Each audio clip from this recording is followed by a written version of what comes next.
Emma glanced at the watch on her wrist as she drove to her mother-in-law's house to pick up her children. It was a gift her husband Dan had given her that morning as he said, "Happy birthday." Yet, compared to the time on her smartphone, the hands were strangely advanced, just by a few minutes, but noticeably so. Curious, she ran her finger across the back, and at that moment, something caught her fingertip, a slight ridge, like a seam. A chill ran down her spine. This isn't just a present. The moment she realized this, the faces of her children flashed through her mind. Sunlight streamed through the kitchen window as Emma quietly ground coffee beans. Today was her 42nd birthday. Amid her busy days as a teacher, she had chosen special beans for herself, just for this morning. The silence was broken by a presence behind her. Before she could turn around, Dan's arms wrapped around her waist, longer and tighter than usual. "Happy birthday, Emma," he said in a gentle voice. But his breathing was oddly shallow. For Dan, who was typically reserved, this felt distinctly unusual. From his suit pocket, he presented a small box with a deep red ribbon. Inside was a silver wristwatch.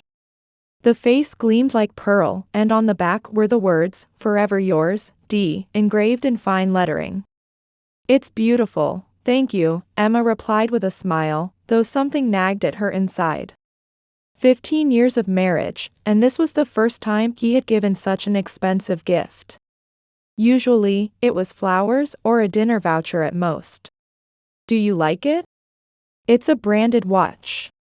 I chose it especially for you," Dan said proudly as Emma fastened the watch around her wrist. The weight felt pleasant, and the size fit almost too perfectly, as if it had known her wrist from the beginning.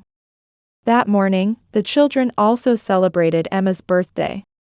12-year-old Ryan handed her a card, and 9-year-old Amy presented a bouquet of origami flowers. It was a warm moment. But Emma suddenly noticed Dan checking his smartphone repeatedly. And his gaze kept shifting between the watch and his phone. "Let's have lunch at a restaurant today. I've made a reservation at your favorite place," he said.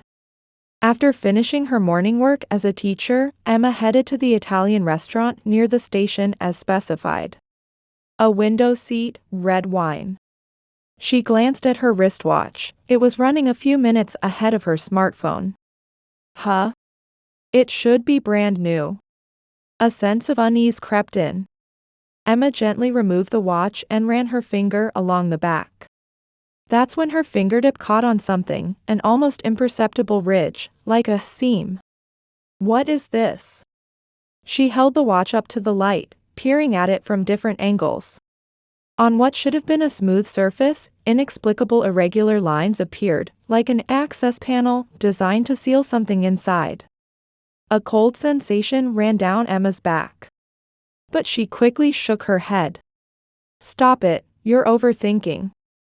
This is a token of love." To suspect anything. Just as she was about to pay the bill, her smartphone rang.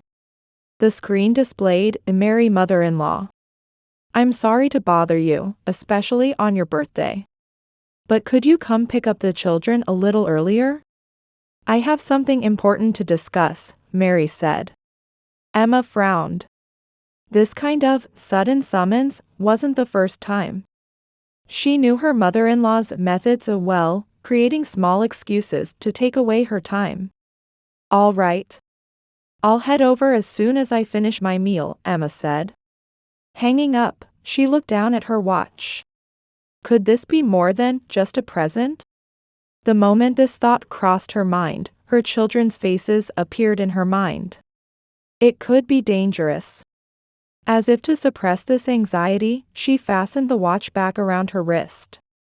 When she arrived at her mother-in-law's house, the entrance was oddly quiet. Mary appeared, unusually well-dressed, but the children were nowhere to be seen behind her. "Where are the children?" Emma asked. "They're inside, having snacks," Mary replied. Emma stepped into the house with a vague sense of unease. Mary's smile seemed somewhat artificial. What Emma saw as she entered the living room were her children, silently staring at the television. The two, who would normally be running around excitedly at their grandmother's house, were as quiet as if someone had turned off their switch. "What's wrong?" Emma asked. At Emma's question, Ryan briefly glanced at Mary before shrugging slightly. Dad and Grandma were having a secret conversation. "They told us not to listen," he said. Amy remained silent, looking into Emma's eyes, as if trying to convey her anxiety. "What kind of secret?" Emma asked. When Emma looked at Mary, she smiled and waved her hand dismissively.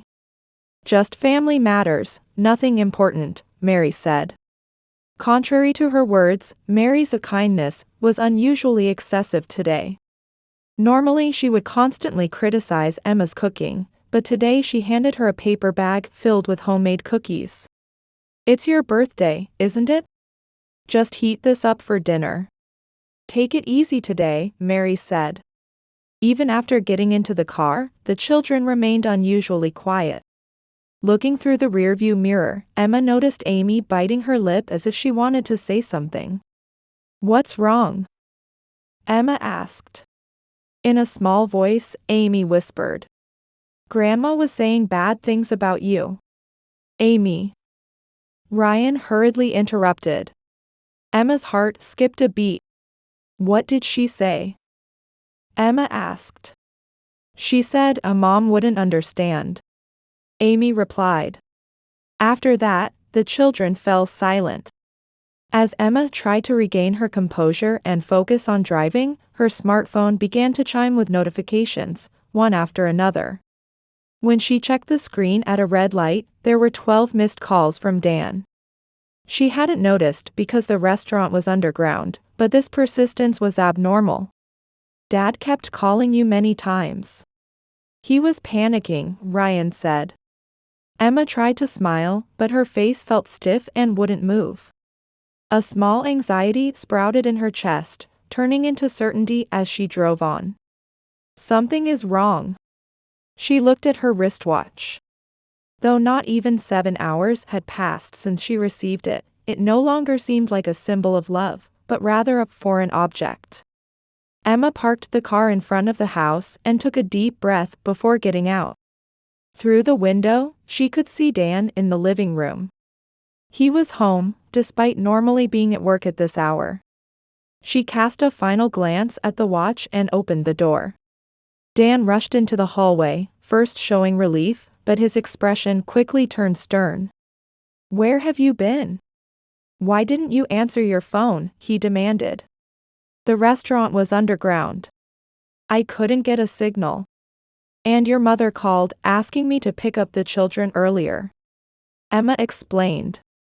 Dan's eyes were fixed not on Emma's face, but on her wristwatch. "Were you meeting someone? What did you talk about at the restaurant? How long were you at my mother's?" The rapid-fire questions felt like an interrogation. Emma answered calmly while guiding the children to the living room. "I was alone. I ate leisurely, and spent about 30 minutes at Mary's house," she said. She handed him the cookie bag. "From your mother. For dinner." Dan took it but continued to stare at Emma's face, as if trying to see through her. "Kids, go wash your hands," Dan said. As the sound of footsteps faded up the stairs, Dan lowered his voice. "Haven't you been acting strange lately?" he asked. "Who?" Emma replied. "You. You seem distant." At those words, Emma shuddered slightly. It was exactly what she had been feeling about Dan, yet he had articulated it about her. Projection. The psychological concept she taught was now manifesting before her eyes. "I'm just busy with work," she said. With that, Emma headed to the kitchen and began preparing dinner. But she could feel Dan's gaze piercing her back. That night, after putting the children to bed, Emma sat on the edge of her bed and checked Dan's messages. "Where are you now? Why aren't you answering your phone? Contact me immediately." The number and tone of these messages were unthinkable for the usually calm Dan. Those words lined up on her smartphone screen appeared to Emma as pure obsession. Something is definitely happening. That certainty was about to become the driving force behind Emma's next actions. The next day, in the staff room during lunch break, Emma was showing the wristwatch she received for her birthday to her colleague, Lisa. "It's beautiful," Lisa said with a smile. But the moment she took the watch in her hand, a small wrinkle appeared between her eyebrows. Wait a minute. The sharp observation skills of a math teacher. Lisa immediately took out her smartphone and began searching. Emma felt a stirring in her chest. "What is it?" she asked. A few seconds later, Lisa showed Emma the screen. It's not the brand Dan mentioned. It looks similar, but it's completely different. And the price is less than a tenth." Emma looked at the screen with bated breath. There was indeed an image that looked exactly like her watch. However, the listed brand name and price were completely different from what her husband had claimed. "He lied to me." When spoken aloud, those words sounded heavier than she had expected. It wasn't about the price. The issue was the betrayal of trust. Lisa chose her words carefully. They say a gift is either a token of gratitude or a manifestation of guilt, right? At those words, something in Emma's mind began to crumble with an audible sound. An affair? Or something even deeper? When she returned to the staff room after finishing her afternoon classes, a familiar name lit up her smartphone screen. A missed call from her mother-in-law, Mary. Emma took a deep breath before calling back. "Hello, Mary," she said. "Emma? Dan told me. You've been coming home late recently?" Her voice was still sweet and soft. But Emma knew. There was something thorny hidden within it. "I'm not late at all. If anything, I've been coming home earlier than before," Emma replied. "Is that so? But Dan says you're late at least 3 nights a week. He's worried. The children need their mother's love at this age." At those words, Emma took a deep breath. Dan was lying. After hanging up, Emma sat at her desk for a while. What exactly was he trying to do? Was he attempting to discredit her in front of his mother? That evening, when Emma returned home, the house was completely silent. In the kitchen, there was a note from Dan. "Working late. Mother invited the children for dinner, so they're at her place." Something was wrong. Alone in the house, her eyes fell on Dan's laptop. The screen, which was usually locked securely, was left open. Though hesitant, she peered at the screen. Messages exchanged with his mother were displayed. "She's starting to suspect. We need to hurry. Evidence? Make sure it's not like last time." Last time? What did that mean? Her hands trembled. The words before her proved the existence of something she knew nothing about. That night, after putting the children to bed, Emma quietly began. "About this watch, it's not really an expensive brand, is it?" That question carried more weight than the words themselves. She already knew the answer. She just wanted to see how Dan would react, how far his lies extended. Dan's face froze for an instant. Immediately after, his expression crumbled, and an unexpected anger erupted. "What? Who told you that?" he demanded, his voice rough. "I looked into it myself." "Why did you lie?" Emma said, maintaining her composure. "I just wanted to make you happy." Dan raised his voice. "And you suspect me? Is this how you treat your husband?" At his vehemence, Emma took a step back. This was the first time he had shouted at her like this. In the depths of his eyes was a cold light she had never seen before. "I just want to know the truth," she replied quietly.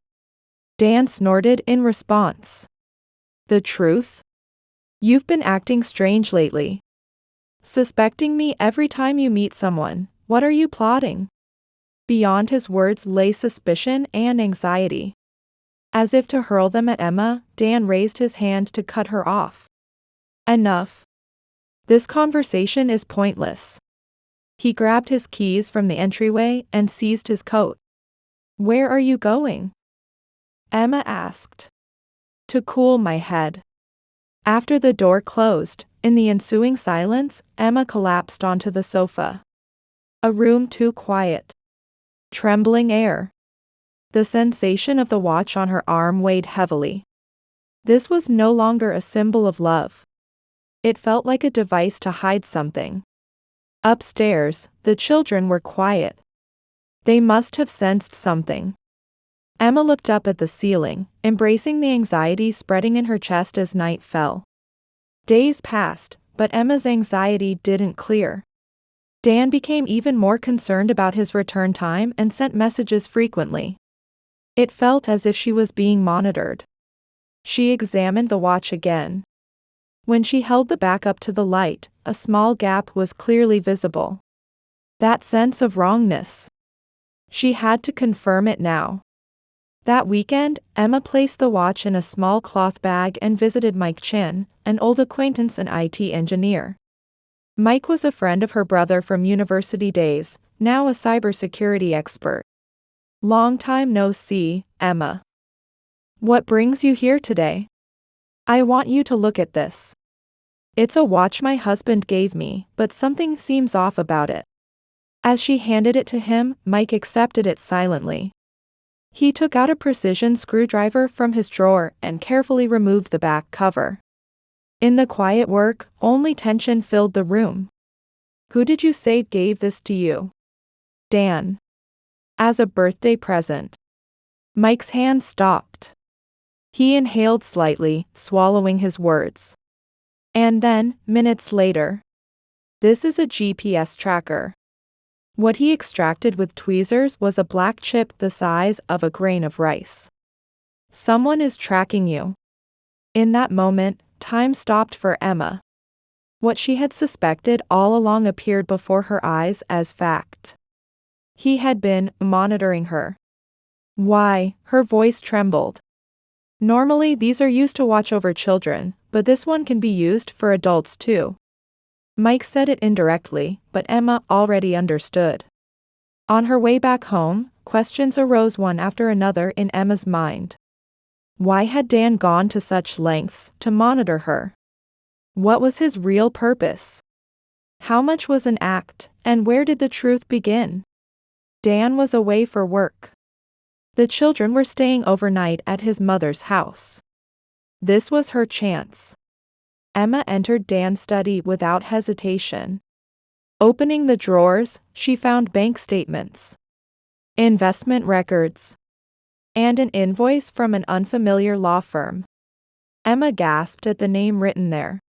Everything was starting to connect. Emma opened Dan's laptop. The screen displayed a password entry window. She tried several times but failed. However, she noticed a small note wedged in the drawer. A string of letters and numbers, an unfamiliar passcode. No way. When she entered it, the screen opened. Icons neatly arranged. She clicked on the folder labeled Personal. What appeared was a map application. Several red dots floated on the screen, moving. School, supermarket, friend's house, her movements over the past 3 weeks were recorded with timestamps. Unbelievable. Her fingertips trembled. As she scrolled, more folders appeared. Audio files. Conversations with him. Recorded at home. Furthermore, chats with his mother. 3:32 p.m., left school. 6:10 p.m., at Lisa's house. Unfamiliar items on shopping list. Like a criminal record, her every move was being managed. The next folder she opened was finances. She couldn't believe her eyes. The day after meeting Gregory, Lisa's husband, a large sum had been transferred from their joint account. Moreover, the children's educational insurance had been cancelled. What does this mean? Her heart seemed to hear the sound of something crumbling. At that moment, her smartphone rang. The screen showed Mary. "Can you come pick up the children?" A rigid voice, different from usual. 4 in the afternoon. Much earlier than promised. "I'll be right there." While feigning calmness, Emma hurried to her car. What was happening? How much did her mother-in-law know? Anxiety swirled deep in her chest. Mary was waiting at the entrance. She greeted Emma with cold eyes. "Where are the children?" Emma asked, trying to sound natural. "They're inside. But before that, we need to talk." Mary guided her to a bench on the porch. "I heard from Dan. You've been mentally unstable," he says. Emma caught her breath. "What are you saying?" But you went to see a lawyer, didn't you?" There was a sharp certainty in her voice. "You're planning to leave with the children, aren't you?" "No. I have no intention. We won't allow that. The children are better off here." Mary's tone was no longer a suggestion. "They are my children." Emma stood up. "I'm saying this considering your mental state. Think calmly. Give me back my children." Her voice trembled, but it was filled with determination. "I've contacted Dan. He'll be here soon." Mary blocked the doorway. Emma took a deep breath, lowered her hands, and said, "I won't make a scene. Just let me see the children." Mary silently opened the door. In the living room, Ryan and Amy sat huddled together on the sofa. Their usual energetic selves were gone, replaced by fear and confusion. "Mommy." Amy ran towards her. Emma knelt down and embraced her tightly. "It's okay. We'll go home soon." Ryan also approached slowly. "Grandma said you weren't feeling well." At those words, Emma caught her breath and pulled the children close. "Mommy is fine. I'll protect you now." Emma's heart felt like it would burst. "That's not true. Mommy is fine. Come on, let's go." Her voice wasn't trembling. But something inside her chest was on the verge of collapse. She gripped the children's hands tightly and left the house, feeling Mary's sharp gaze on her back. There was no hesitation in her anymore. When she returned to the entrance, Dan was waiting. His expression was emotionless. Only his eyes shone coldly. "Children, go to your room," he commanded. The children hesitantly climbed the stairs. Emma and Dan, alone. The air was heavy, as if a single word could make everything collapse. "Why are you monitoring me?" Emma asked quietly but firmly, not backing down an inch. Dan's eyes wavered slightly. But quickly regaining his composure, he answered in a low voice. "I thought you were having an affair.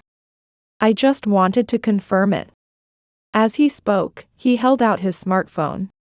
On it was a dating app screen with a fake profile pretending to be Emma. Chat history, with unknown men. "This isn't me. Someone created a fake." Dan laughed softly.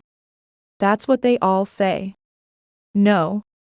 This wasn't a coincidence. It had all been planned. Dan's suitcase was already placed in the entryway. "Where are you going?" "It's better if we separate for a while.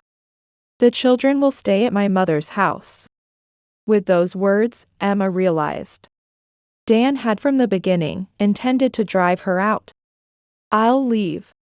But I'm taking the children with me." Dan's eyes flashed sharply. "That won't be allowed. If this goes to court, you'll be at a disadvantage. The evidence is already there.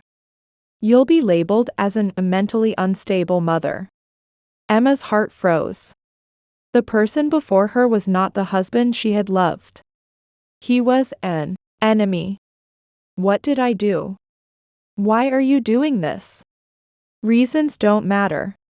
Only results do. Those cold words revealed his true nature. Emma nodded quietly. I understand. But this isn't over. She shook off Dan's arm and called the children's names. This battle was just beginning. A few days later, Emma stood by the window of a small apartment. Cold spring breeze. Noisy streets. But amid it all, her eyes burned quietly. A temporary shelter where she huddled with her children. Yet there was definite solace there. She sat at the desk, arranging the evidence. The watch with the GPS tracker embedded. Screenshots of the fake account. Records of suspicious withdrawals from the bank account. The pieces were beginning to come together. In Emma's mind, the counterattack had already begun. I won't let it end. I will end it. As Emma sat silently before the pile of evidence, there was a knock. When she opened the door, there stood Lisa, and beside her a man with a composed expression, Gregory. He is a lawyer specializing in family law, and also Lisa's husband. Here are your work records from school, Lisa said, handing her an envelope. These prove that Dan's claim about you, staying out late at night, is a complete lie. Thank you, Lisa. I really appreciate it. Emma's voice trembled slightly, but a quiet strength was returning to her eyes. Gregory opened his laptop and began in a grave tone. I did some research on Dan. I found something surprising. The screen displayed a newspaper article. Local businessman secures majority of assets in divorce. The person in the photo was undoubtedly a younger Dan. No way, he was married before. Emma's voice wavered with surprise. Vanessa Wilson. His previous wife, Gregory said, switching screens. She too was labeled as mentally unstable and lost all her assets. The method is strikingly similar. He laid out several more documents on the table. Surveillance. Gaslighting. Reputation manipulation. And the involvement of his mother. This isn't coincidence. They're operating according to a pattern. Silence fell. He had planned this from the beginning, hadn't he? Emma's voice was low, but her gaze was sharp. It's less a plan than a reuse of tactics, Gregory said matter-of-factly. For them, divorce is a means, a business to gain money and control. Emma took a deep breath. From the next room, she could faintly hear the sound of the children's pencils moving across paper. I want to meet the ex-wife. 3 days later, Emma sat in the corner of a cafe. The door opened, and in walked a woman, Vanessa Wilson. Not much different in age from Emma. She had an elegant and intelligent impression, but with a certain tension about her. Are you Emma? She asked, looking directly into Emma's eyes. I heard from Lisa. The same thing is happening again, isn't it? Emma nodded. I really wanted to hear your story. And Vanessa's confession that followed was painfully vivid. He was kind at first. But then came the surveillance, beginning with presence. Rumors of being mentally unstable. And then, even a psychiatrist was hired to suppress her testimony in court. I also received a silver watch from that man, Vanessa said, tears welling in her eyes. Without knowing what was hidden inside it. Her hand enveloped Emma's. You have children. I didn't. That's why I want you to win. Emma nodded quietly. Yes. I won't run away anymore. The next day, Emma visited Mary's house. She timed it for when Dan would be away. As always, her mother-in-law appeared at the entrance with a cold expression.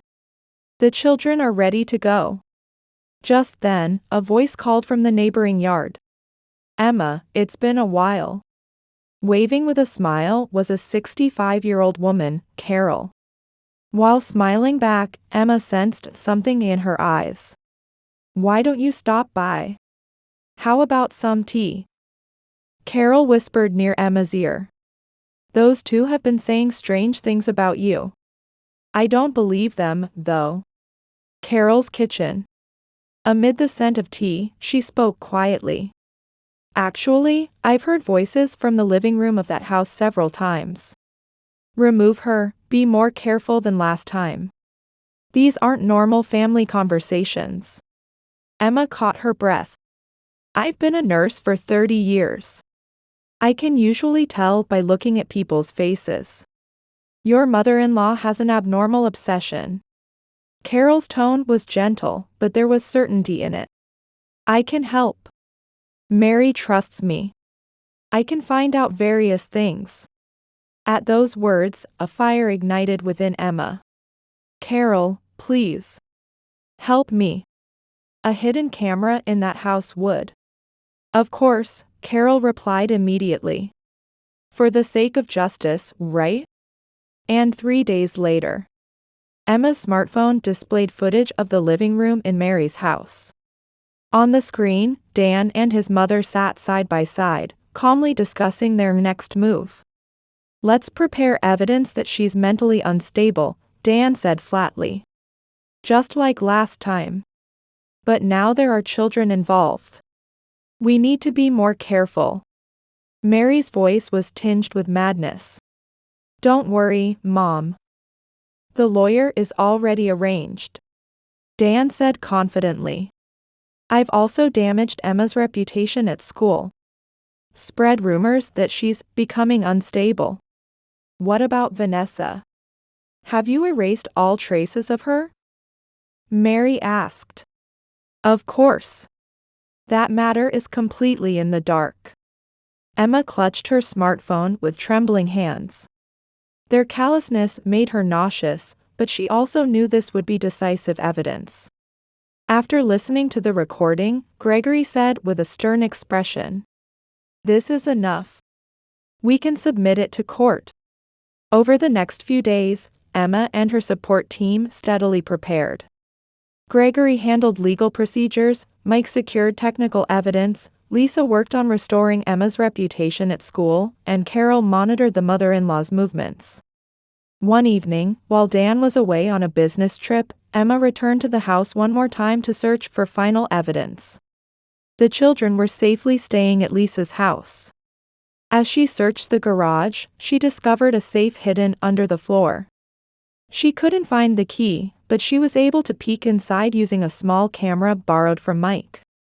Inside were bundles of cash that her mother-in-law had claimed was money to buy jewelry, and a certificate for a large life insurance policy newly taken out in Emma's name.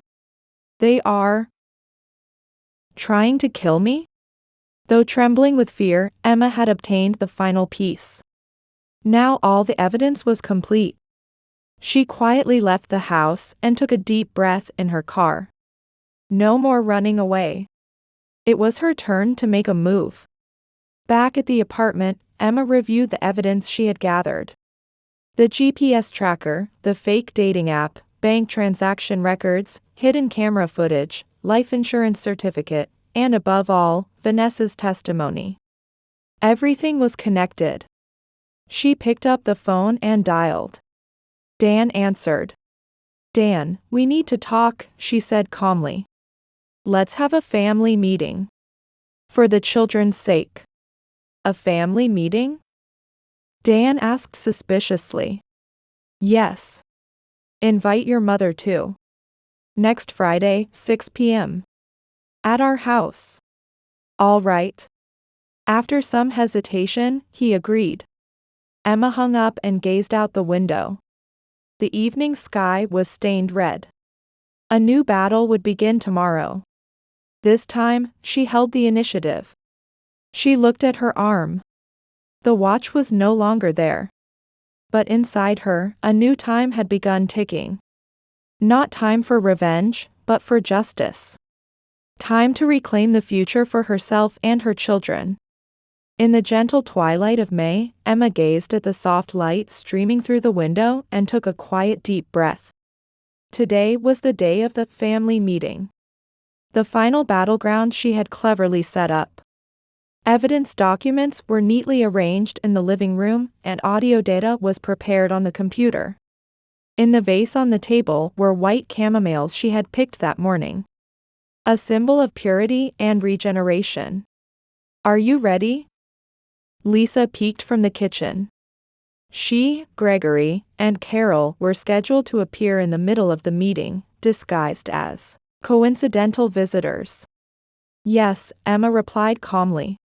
The fear within her had now turned into calm determination. The children were playing in Ryan's room.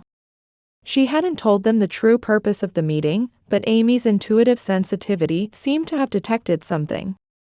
That morning, she had held Emma's hand and whispered, "Mom, you'll win."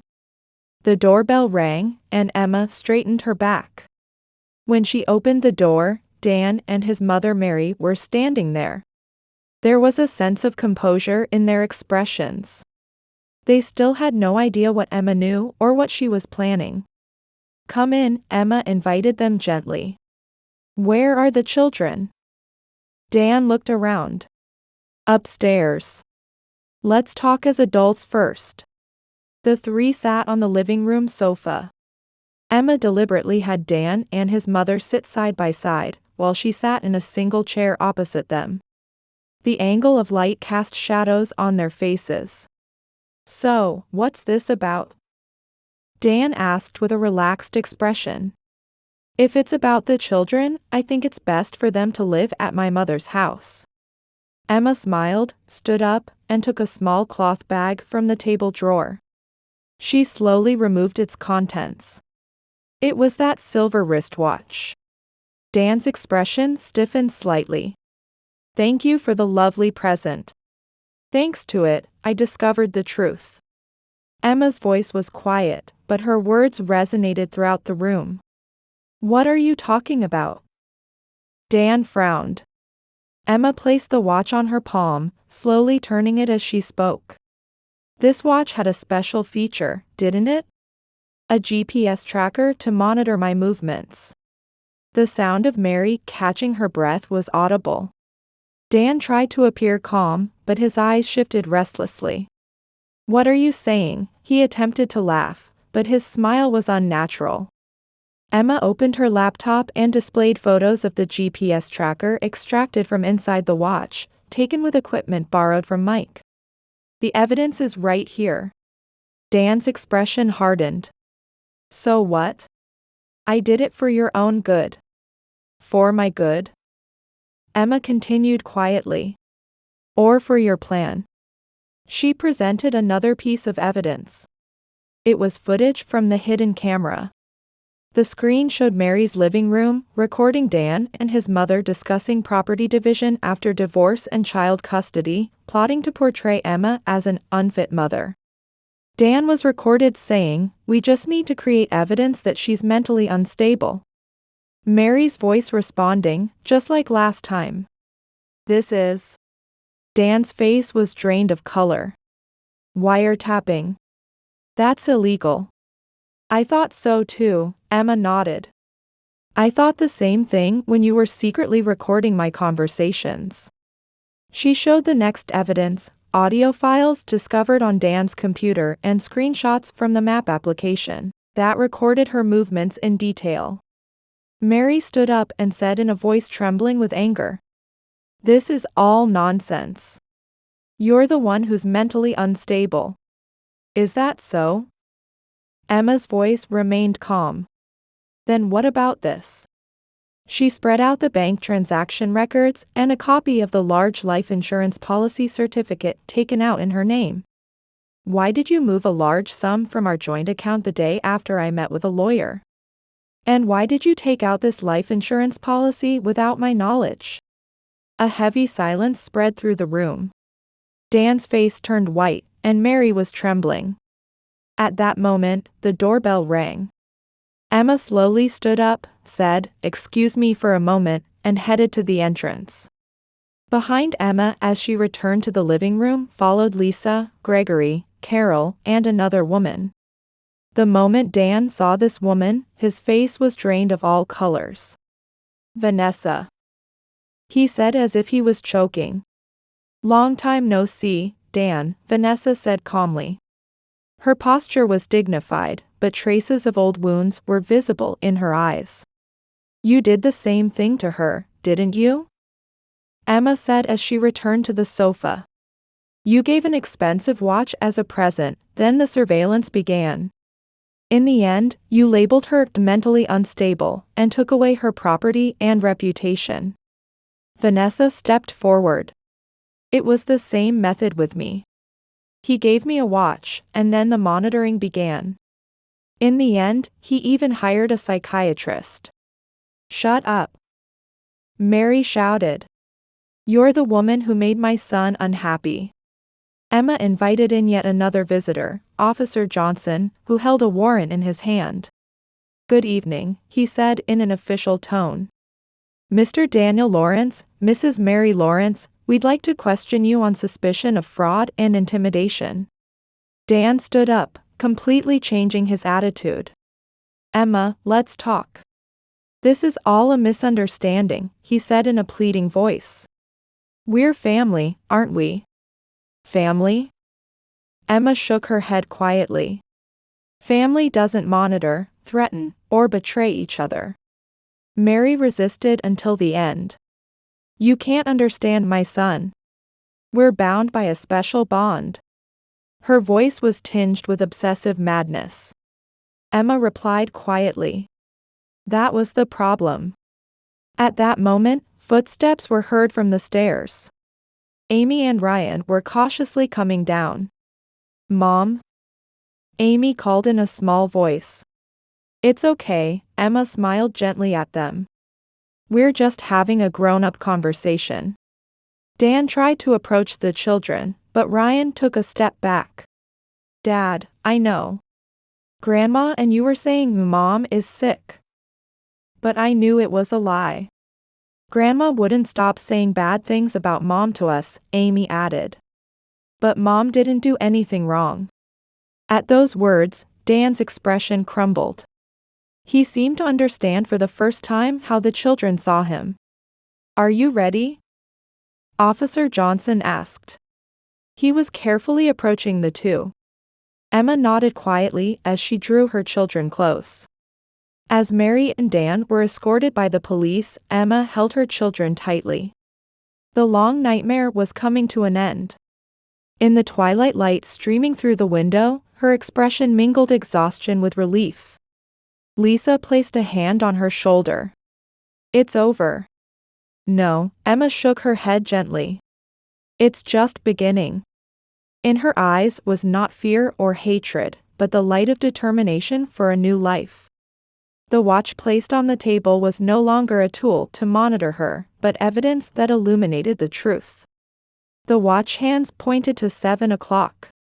As if announcing the beginning of Emma's new life. 6 months later, Emma was gazing at a handmade clock created by her children in the living room of their new home. "Mom's time," she smiled quietly at those words. In the center of the clock face, along with flowers made of origami, was a message from the children. "Mom, do what you want, when you want to." That simple sentence liberated her heart more than anything else.